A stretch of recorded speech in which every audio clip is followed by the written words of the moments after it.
Assalamualaikum warahmatullahi wabarakatuh. Perkenalkan, nama saya Herianto. Saya dari kampus Setayung Api, Sampang. Jadi sini akan membahas tentang demokrasi dan tentang hak asasi manusia atau yang disebut HAM. Langsung saja saya mulai pembahasan ini. Yang pertama saya membahas tentang demokrasi. Demokrasi adalah sistem pemerintahan di mana kekuasaan politik berada di tangan rakyat. Dalam demokrasi, rakyat memiliki hak untuk berpartisipasi dalam pengambilan keputusan politik, baik secara langsung maupun melalui perwakilan yang mereka pilih.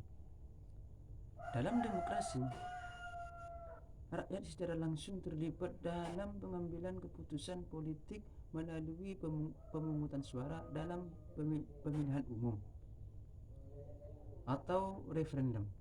Contohnya adalah Swiss, di mana warga negara secara langsung memutuskan kebijakan-kebijakan penting melalui referendum. Sementara itu, dalam demokrasi perwakilan, rakyat memilih perwakilan mereka dalam pemilihan umum. Perwakilan ini kemudian bertanggung jawab untuk mengambil keputusan politik atas nama rakyat.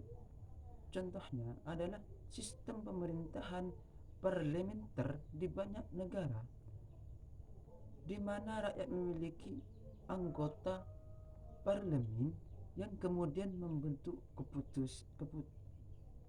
pemerintahan.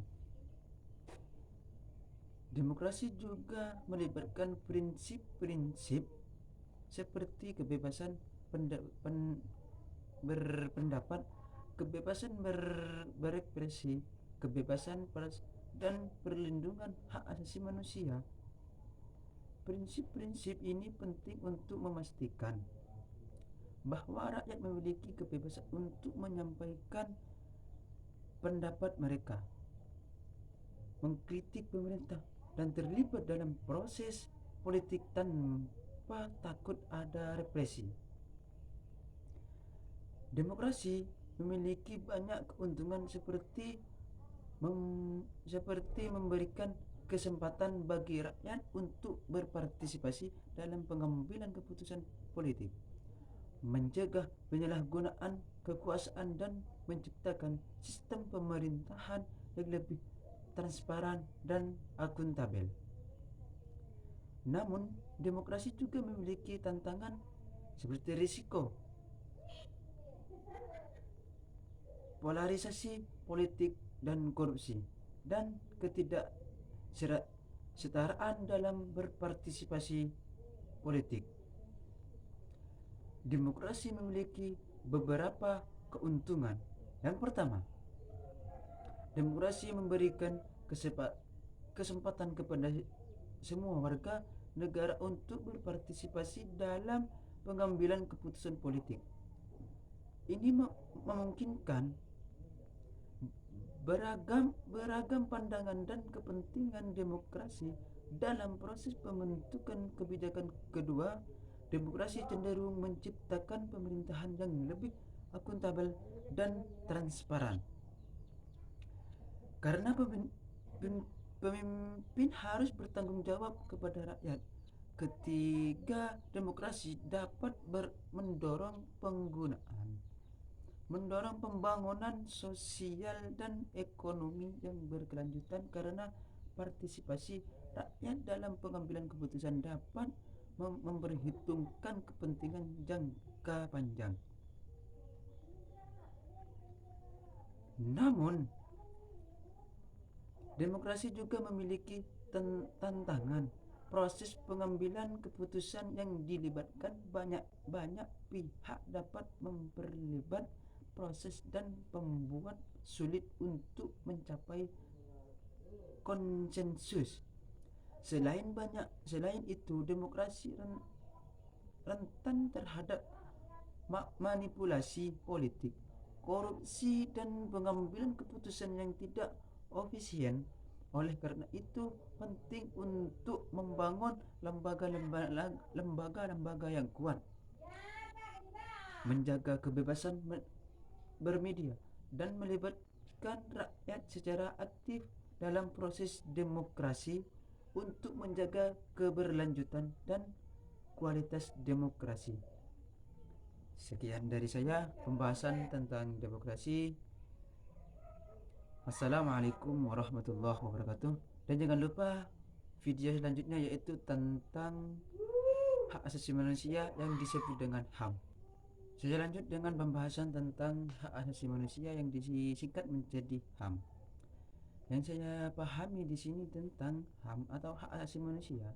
Hak asasi manusia adalah hak yang melekat pada setiap individu hanya karena mereka adalah manusia.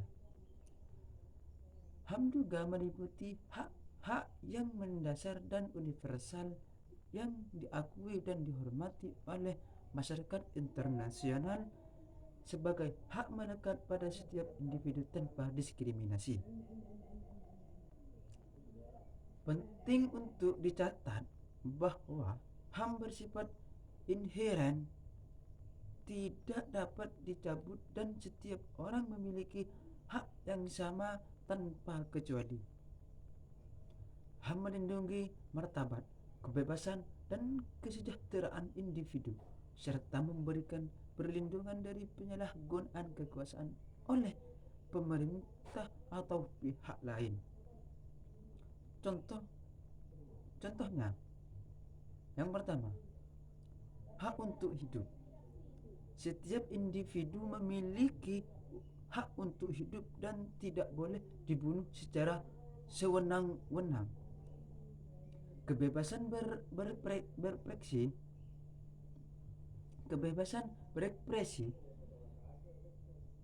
Setiap individu memiliki hak untuk menyampaikan pendapat, berbicara, menulis, dan menyebarkan informasi tanpa takut akan represi atau pembatasan. Kebebasan beragama. Setiap individu memiliki hak untuk memilih, mengubah atau mempraktikkan agama atau kepercayaan mereka tanpa diskriminasi.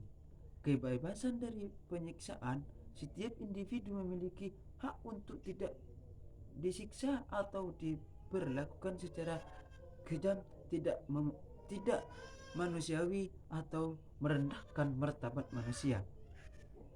Yang kedua, hak atas pendidikan.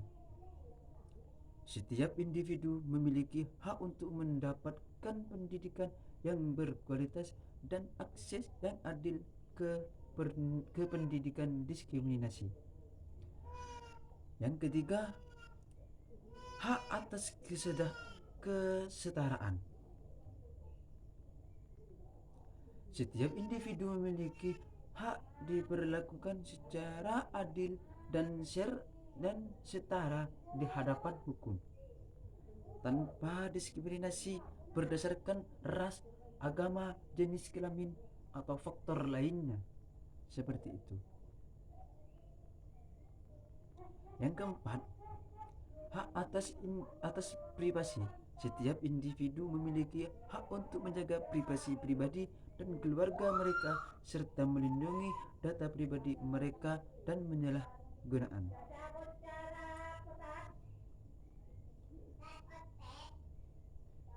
Yang kelima, hak atas pekerjaan dan upah yang layak. Setiap individu memiliki hak untuk bekerja dalam kondisi yang adil dan aman dan manusiawi, serta menerima upah yang layak dan setara untuk pekerjaan yang mereka lakukan. Yang keenam, hak atas kewarganegaraan.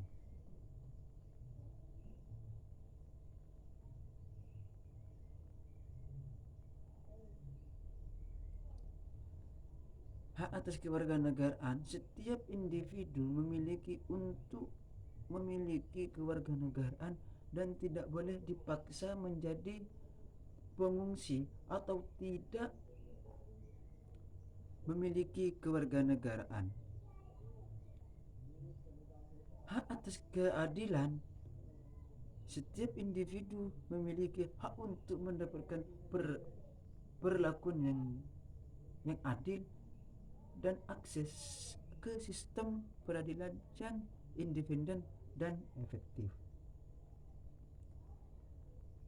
Hak asasi manusia ini hanya merupakan beberapa contoh, dan terdapat banyak lagi hak-hak yang diakui dalam berbagai instrumen internasional seperti Deklarasi Universal Hak Asasi Manusia dan Konvensi Internasional tentang Hak-Hak Asasi Manusia. Sekian pembahasan dari kami tentang hak asasi manusia. Wassalamualaikum warahmatullahi wabarakatuh, dan jangan lupa saksikan video selanjutnya.